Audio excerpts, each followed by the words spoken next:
Ahead in VET is an Erasmus Plus project co-funded by the European Union that aims to upskill VET teachers and trainers in dealing with the mental health of their learners. And you're listening to the Ahead in Mental Health, Navigating Mental Health in Vocational Education podcast. Ahead in Mental Health, Navigating Mental Health in Vocational Education is a podcast series that delves into issues related to the mental health of trainees and trainers in the VET sector.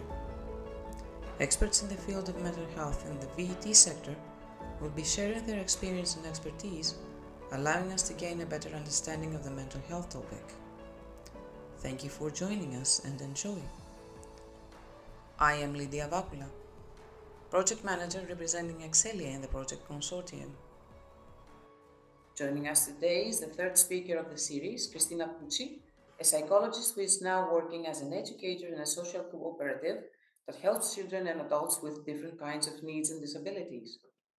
Her work is focused on autistic children and adolescents from 3 to 18 years of age in a daily center where both individual and group activities are being organized.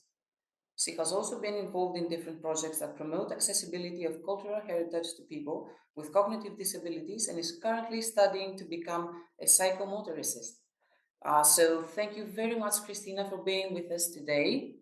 Thank you to you, Lydia. Thank you very much for inviting me today. Thank you very much. Together, we will be discussing the topic of creating a supportive environment for VET students with mental health needs. So, Cristina, what do you think about our topic for today? Yes, this topic is a big topic. I think it's really important for me to talk about it, and I think that the mental health needs in the school, but also outside the school, is a very important thing to talk about because also if we study a lot, also if we did a lot for trying to include this kind of person in our society. I think that uh, we are far to find the real inclusion of them. So the environment is really important to create it, to try to get it. I understand. It's really very important. Yes. So, Christina, you will allow me to lead the discussion with some questions I've Yes, gathered on the topic. yes, of Uh, course. so, what are the common mental health challenges faced by VET students, you think? Yes, I think that the biggest common challenge for all students, of course, more for who has a mental health disease, is to be seen. Mm-hmm. Is to be seen for what they are, for what they like to do, and for what they can do. The challenge are many, and I think there are also others, like having the opportunity to learn, like everyone, to participate in all the activities together with other students, and of course to develop a sense of self-efficacy that is really important to become a person, to become a citizen of our society. So, how can these challenges affect their education and overall well-being? Yes, so these challenges can affect the education of these students and their overall well-being, because if these students are helped in the learning process, if they have a chance to have positive experiences with their peers, if they experience the possibility of knowing how to do successfully, then it will improve their motivation, their interests, and intentionality that are fundamental to learning and to relationship with the environment, and therefore to well-being. And how do you think that teachers and educational instructions play a role in addressing these challenges? Yes, the role of teachers and educational institution um, can be to create an inclusive environment, but not only within the school, I think, but also outside of it. Mm-hmm. So that this in and out can be dynamic, interacting, and accessible to all in such a way that the life of a student, and especially a student with disabilities, does not end once they reach the age of majority or once they finish the school, but that these moments represent simply the end of a path and the beginning of more and more. So this communication between inside and outside, in fact, turns out to be crucial to design targeted educational path, both for identify the actions necessary for the transition from school to the society, both to support students in identifying their abilities, Mm-hmm. desires, interests, and guiding them in the awareness of the design of their future outside the school context. So this type of planning is important for all students, but of course, even more for students with special needs. Mm-hmm. So knowing the students, what they like, what they excite them, or on the contrary, what creates in them discomfort, Mm-hmm. can allow us to implement all those actions aimed both to encourage a path that has a positive value in their lives, as well as creating a positive and supportive environment of growth. But also to reflect and identify a life project for these students. So, what will you do when you finish school? What environment can you focus on to continue what you already done at school? How can you act on the environment so that can be a result and not an obstacle? So if we did these questions, we can find the answer in the context in which they live now. And there are also questions which could help us to focus attention on different objectives, like the personalization of educational processes, Mm-hmm. the creation of a specific services for the community, the support to the learning system through the whole life. Mm-hmm.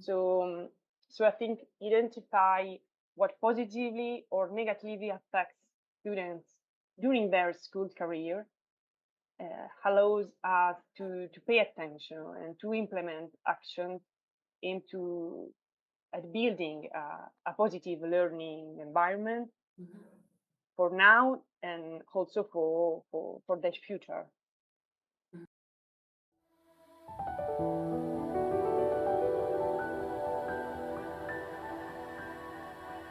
You're listening to the Hidden Mental Health, Navigating Mental Health in Vocational Education podcast.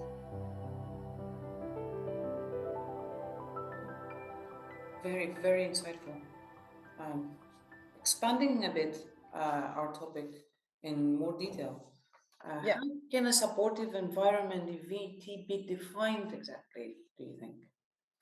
Yes, I think that an environment is supportive when it is accessible, it is welcoming, personalized according to the needs of individuals.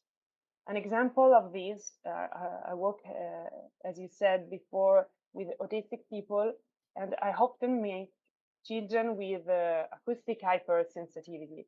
And if we think about how annoying the sound of the bell can be at school, Mm-hmm. and just lower the volume a little bit, for example, can be an important hack to make an environment more inclusive and more supportive. Yes.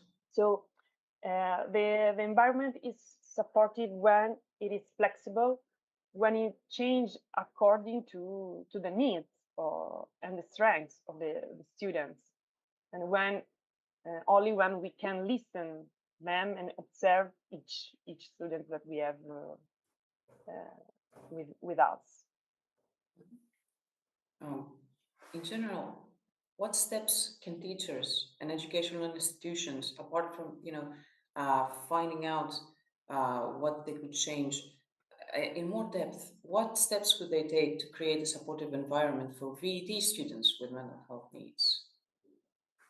Yes, as I said before, I don't work in a school, but I I've been understand. involved in projects on the accessibility of cultural heritage to people with Uh-huh. mental health Yes. needs. And so I'd like to tell you about this experience. The project is called Artemia, and the goal of Artemia is to promote the accessibility of cultural heritage and involve people with cognitive disabilities Mhm. in a creative storytelling process in the reappropriation of the space, emotions, and protagonism in the cultural field. So the project was a path of discovery and accessibility to cultural heritage, focused on the works kept inside a museum of Foligno, my town, through art therapy workshop with the use of photography and digital reworking. And it offers as a tangible result, co-built by the participants themselves, tools that make the museum more accessible to Mhm. people with cognitive disability. So during this workshop, participants were able to get to know the works of the museum. Then they choose the most significant works and they convey feelings and emotion to them and share this opinion to everyone. After a first session approaching to the works, we move on to photography activities. The participants so took and edited pictures that were included into the easy to read guide of the museum. The educators, so supported by the experts of the museum, created the text for this guide using a simple language, the easy to read method, in order to make the content accessible and immediate. Mhm. And the last step was the validation work. In this validation work, every participant was done together with the participant, and that word by word have analyzed the text Mhm. to make it accessible and understandable. So as you can see, in this project, the participants were active protagonists of the project in every step, from the beginning to the end.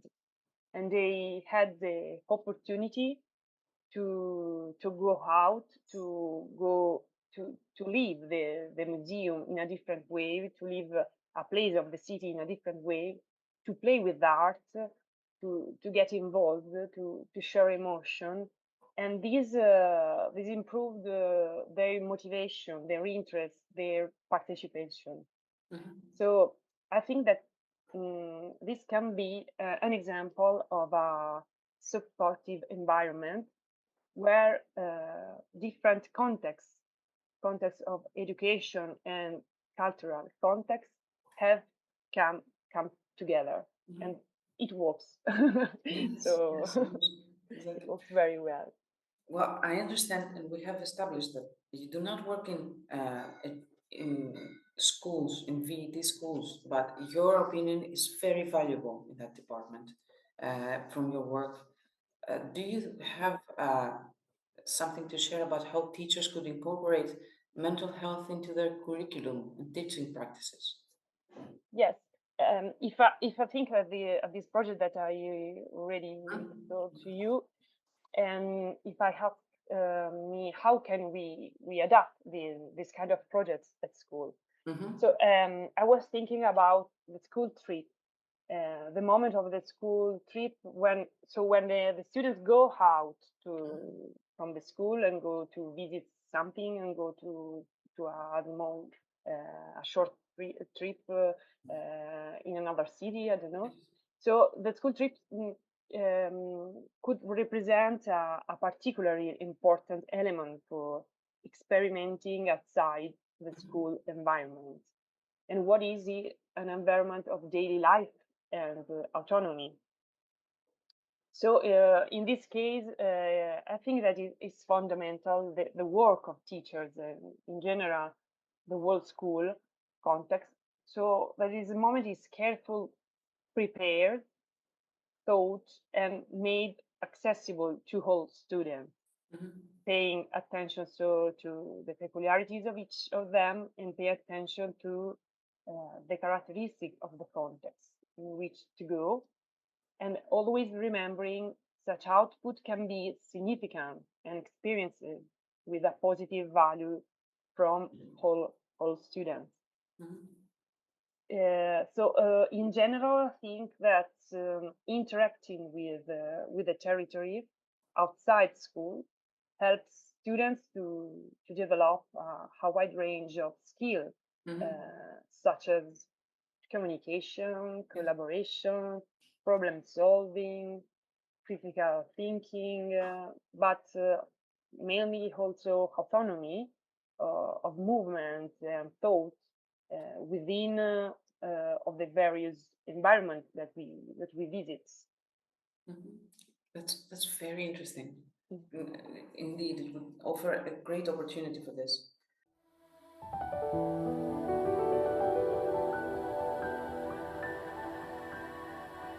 You're listening to the Hidden Mental Health, Navigating Mental Health in Vocational Education podcast. What resources and support systems can be put in place, do you think, to help VD students with mental health needs? Expanding what we already said about school trips and special programs. Yes, I think that the answer can be this: we are the environment. So first of all, we have to change our point of view as we see each other with a new eyes. So I see you, I'm here next to you, and I try to understand you, to see what you like to do, what you can do, and of course what you need. So the first thing is a change in ourselves.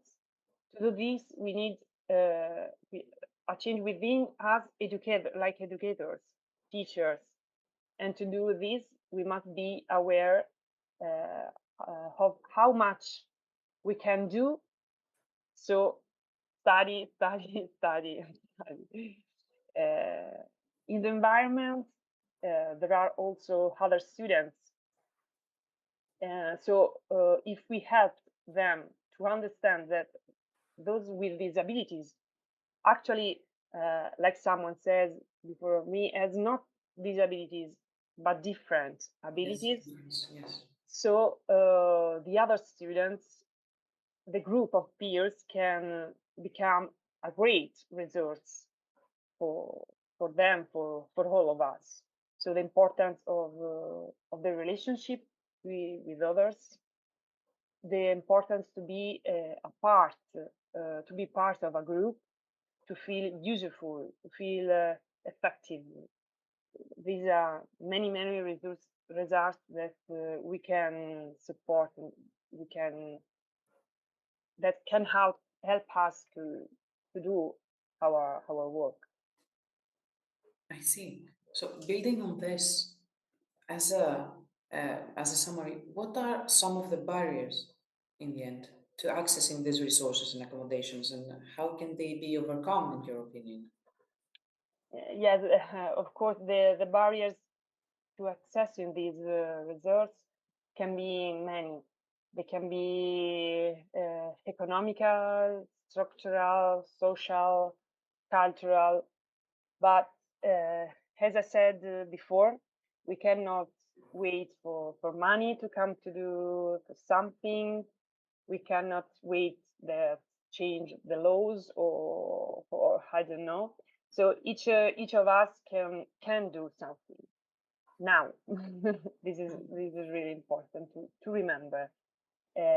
So opening our eyes, looking all the students, listen for all the students, and try to understand what makes them feel good, what motivates them, and helping them to be people, to be active citizens, and not only within the school, but also outside in all contexts of their life. I see. Perfect, Christina. Those were such interesting points. Thank you very much. So to summarize, we discussed the topic of creating a supportive environment for VET students with mental health needs, discussing the current state of mental health support in VET education, and identifying the challenges that students with mental health needs face. We discussed best practices for implementing a supportive environment in VET education and the impact that this can have on students' mental health and well-being.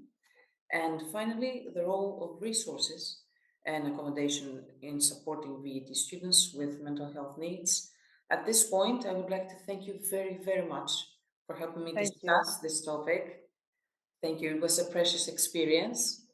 Thank you again, Lydia. It was a pleasure for me to talk with you about my experience, my little experience, but I think it was important to No, talk about I it. don't believe it's little. I believe you're doing great things. So thank you. Thank you very much. Thank Thank you for listening to the Ahead in Mental Health, Navigating Mental Health in Vocational Education podcast, a series produced as part of the Erasmus Plus project Ahead in VET. Remember, mental health is an issue for which conversations need to continue, evolve and flourish, and together we can create a more compassionate and supportive VET community.